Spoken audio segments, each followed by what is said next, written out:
Bonjour et bienvenue dans ce premier épisode de Fanservice consacré à Food Wars. Cette série est vraiment parfaite pour parler du fanservice dans l'animation japonaise, parce qu'elle présente pas mal d'allusions sexuelles, c'est vrai, mais pas uniquement pour ça. Car le fanservice, dans l'animation comme dans tous les autres produits culturels, c'est tout ce qui est pensé pour faire plaisir au public. Ça, on aura l'occasion d'y revenir plus tard, mais d'abord, laissez-moi vous présenter rapidement l'histoire de Food Wars. Soma est un jeune prodige de la cuisine qui va intégrer l'académie Totsuki, la meilleure école de cuisine du monde qui se trouve bien sûr au Japon. Évidemment, il va y trouver beaucoup de rivaux, faire plein de duels culinaires, et provoquera des orgasmes à chaque fois qu'il fera goûter un plat.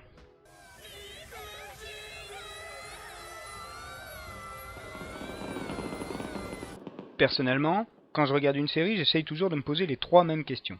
Quelles sont les promesses faites par l'anime? Qu'est-ce que ces promesses veulent dire? Et enfin, est-ce qu'elles sont oui ou non tenues? Dans le cas de Food Wars, la promesse qui est faite dès le départ, c'est celle de l'excès. Que ce soit les duels exagérés au maximum, les réactions du public, les allusions sexuelles ou les personnages excentriques, on nous en fout plein la gueule en permanence, et sans complexe. Du coup, des duels qui suintent la testostérone et des simulations d'orgasme à chaque épisode, on peut facilement voir tout ça comme un truc un peu beauf. Et on peut aussi se demander si les créateurs de la série ne prennent pas leur public, nous en l'occurrence, pour des phallus ambulants qui ne cherchent à voir que du sexe et du combat. Ça y ressemble, c'est vrai, mais je pense pas que ce soit aussi simple. Je l'ai déjà dit, mais pour moi ce qui définit la série, c'est l'excès. Que ce soit la présentation des enjeux, les allusions grivoises, mais aussi la caricature des personnages et le traitement de la gastronomie, ils y vont à fond. Et ça se ressent dans l'image, dans la musique et même dans le sound design.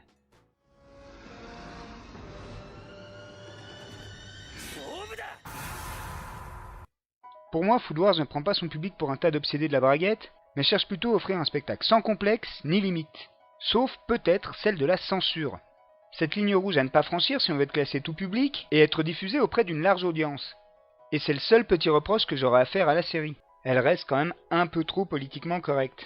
Mais c'est pas bien grave parce que Food Wars ne prétend jamais être subversive.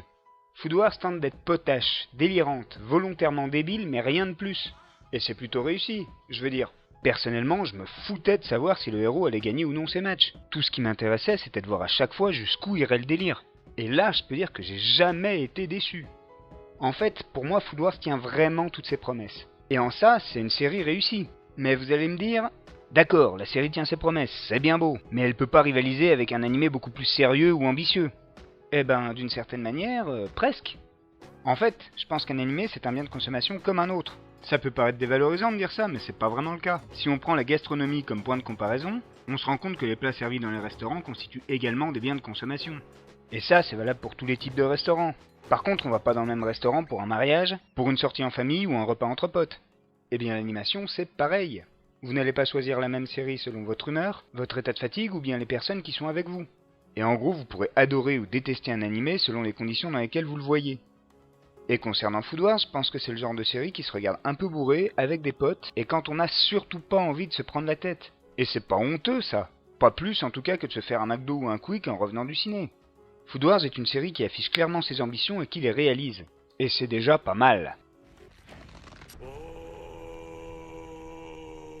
Voilà, c'était mon avis subjectif sur Food Wars. J'espère qu'il vous aura intéressé, et quoi qu'il en soit, je vous dis à la prochaine. Portez-vous bien.